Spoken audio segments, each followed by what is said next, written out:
would you raise your hand if you've taken LSD and just keep it up? Now, just as I suspected, turn the cameras. Now keep your hands up, now keep your hands up. Now, what I want to know, for those of you who have taken LSD, there are two choices. It's wonderful euphoric psychedelic for the whole 8 or 10 hours, or it's wonderful psychedelic for 4 or 5 hours, and then things get weird and dark, and maybe you think you're going crazy, and those kinds of things. For everybody who takes LSD and it's 8 hours of pure psychedelic wonder, drop your hands. Okay, but some of your hands are still up, right? For some of you, and I think some of you are lying, but for some of you, you have this effect. LSD is unpleasant in the later parts. Some people like it. Well, that's when you do the hard work, that's when you do the integration, but other people say, give me a Valium, I want it to stop. We wondered if we could study this. So we trained rats, as I showed you in drug discrimination. We give them LSD, we train them 30 minutes later. And this is what it looks like based on time. Whoops. This is what it looks like, 100% at 30 minutes, and then as time goes on, they lose the ability to pick up the effect of LSD. So we trained these rats and we waited 90 minutes instead. Is there some temporal effect? Well, sure enough, there is. Now, if we wait 90 minutes, the rats learn to discriminate that very easily, and now we see there's a different time course altogether. So there's a 30-minute and a 90-minute. Now, are they the same? They're not the same. If we take the LSD rats trained at 30 minutes, we can block the effect.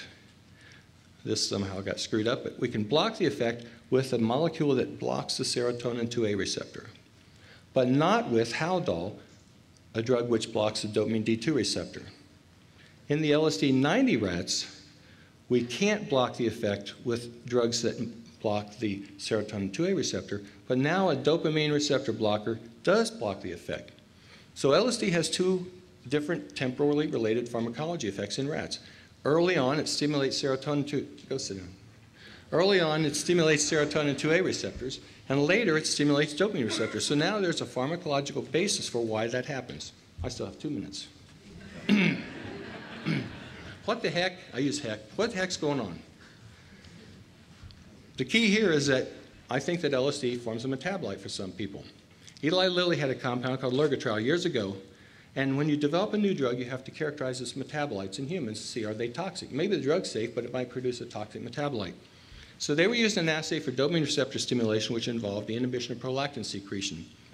Lurgitrol itself produced a 55% inhibition of prolactin at 100 nanomolar, but this hydroxylurgitrol produced the same inhibition at 1 nanomolar. It was 100 times more potent as a dopamine agonist. LSD is a dopamine agonist, and it's a potent dopamine agonist. So, what do we think happens? So here is the hypothetical plasma curve for LSD, which drops off at, say, 4 hours. And this back curve is the drug discrimination curve, actual data from rats. And I think what happens is it's hydroxylated in the liver to form 13-hydroxy-LSD. And so that is this 90-minute cue. And this is what's producing the weird psychosis-like effects in humans. So we're trying to study that. It involves synthesizing that metabolite of LSD. We're about halfway there. We're going to test it. And here is one of those should make you feel better. Be sure to let me know which one it is. Ultimately, we want to find out ways to use these therapeutically. And let me tell you one other thing. You all know who Albert Hoffman is. You all know who Tim Leary is. You all know who Sasha Shogun is. How many people know who Arthur Hefter is? Go to our website and read his bio. This is the grandfather, the great godfather of psychedelic research. You don't have to donate to the Hefter Institute if you don't want to. Go to our website, though, and read the bio of Arthur Hefter. Amazing guy. And I think with that, I'd like to thank lots of graduate students, postdocs. National Institute on Drug Abuse funded my work for 28 years. And my technician Stuart is here. He has been with me for 20 years. I'd like to thank you for being attentive, and we probably have time for questions.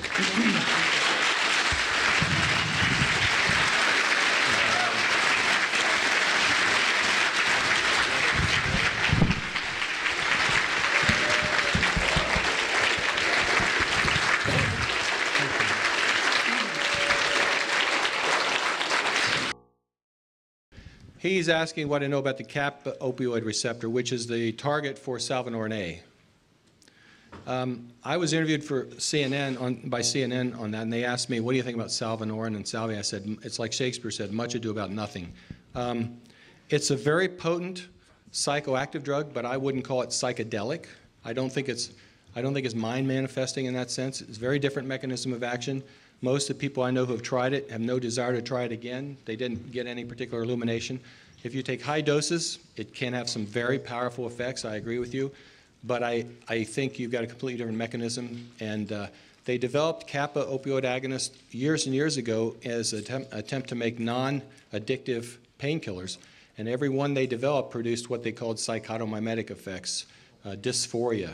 So I think the kappa receptor is important. Maybe blockers of the kappa receptor may be useful for treating psychosis or schizophrenia, but I don't think there's any relationship. In the same way that atropine and scopolamine produce psychosis and can produce hallucinations and real true hallucinations, and they're not related. There are many ways you can disrupt consciousness that don't fall into the classical brain activation type effect.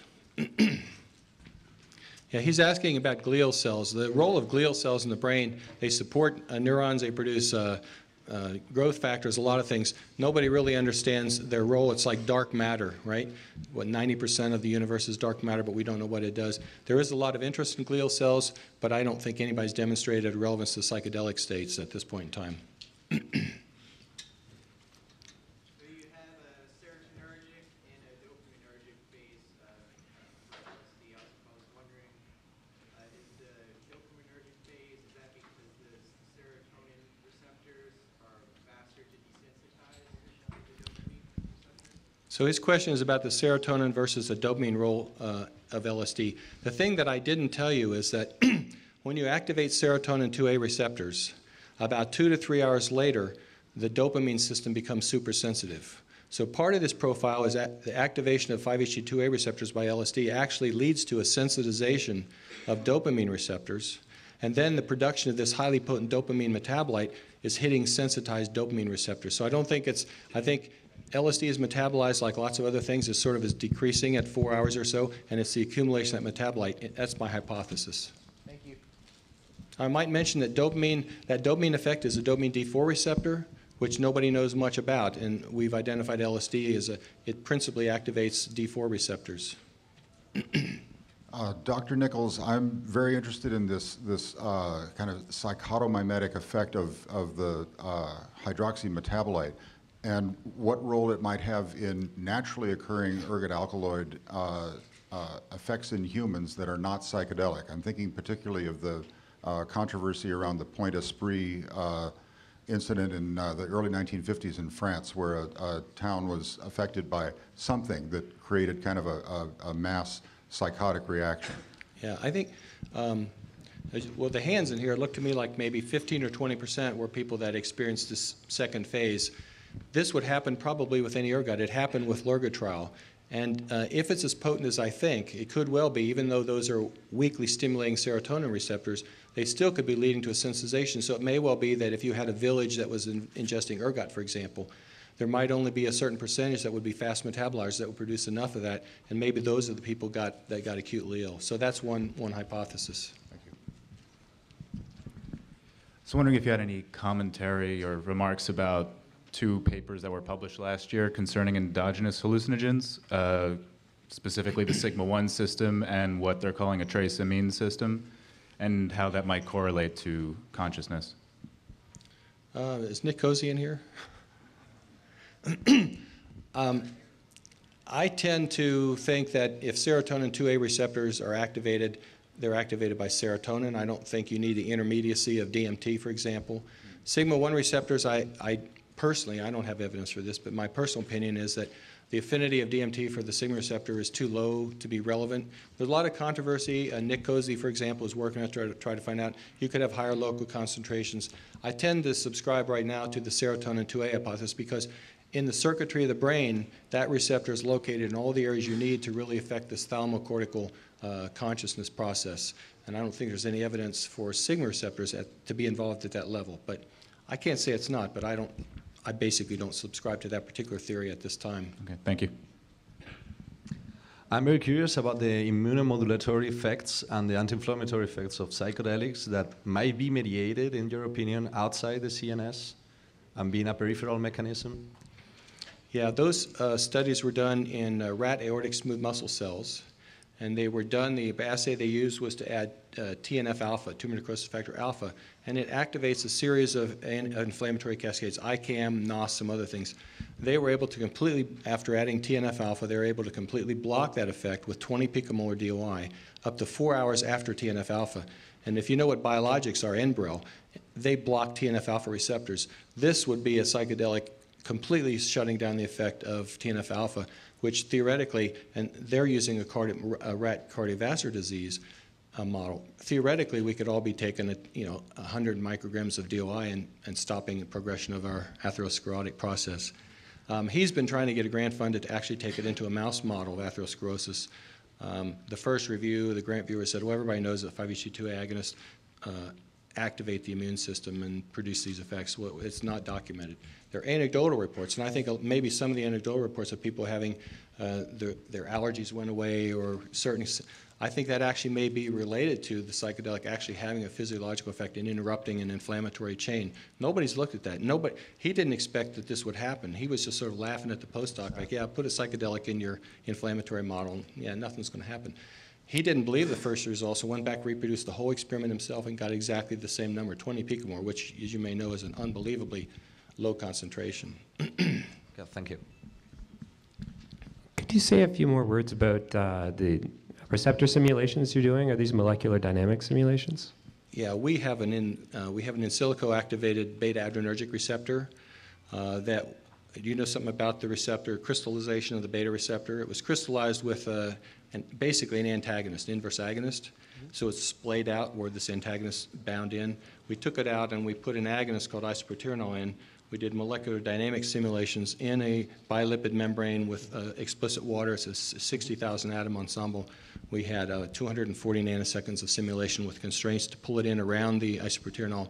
And then we built homology models around that, which actually then you have to put LSD or DOI in and constrain it, do further simulations. So we're trying to develop a homology model that's sort of as a good simulation so that we can do virtual docking and maybe do structure-based design. That's really cool. Thanks. I'm wondering if you're familiar with Peter Webster's research on the locus coeruleus and the psychedelic effect on possible salience, and his theory that might have an impact on evolution, the relationship between, any possible relationship between psychedelics and evolution being focused on the locus coeruleus and the salience factor. I'm tangentially aware of that. Peter and I communicate every now and then. We've talked about, the hydrolysis of ergot alkaloids in eleusis, and we had some discussion about locus coeruleus. I think we have some agreement, some disagreement, but I couldn't really address that because I'm not sure of all the points. But I think the locus coeruleus is important in the actions of these drugs, and I think he does too. But I think his approach is a little different than mine.